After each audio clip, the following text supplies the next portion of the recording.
وأنا أشاهد أنها تسير ولا تسير ببطء، ولكنها تسير بنظام ولا تسير يعني قفزا. ولعل من الخير أن تسير هذه المبادئ الإصلاحية بنظام.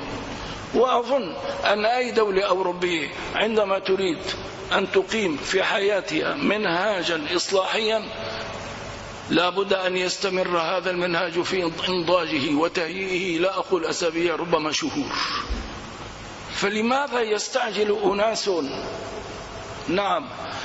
نضج عمليات إصلاحية لم أسمع أنهم يستعجلون مثلها في أمور إن كانت في أمريكا ولا في أوروبا، والوقت لا يتسع لأضرب لكم أمثلة على ذلك.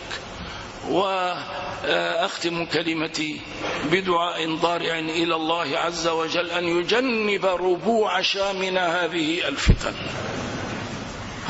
هذا دعاء ملخص الآن، وأحب أن ينتهي هذا المجلس المبارك أيضا بدعاء مفصل، والحمد لله رب العالمين.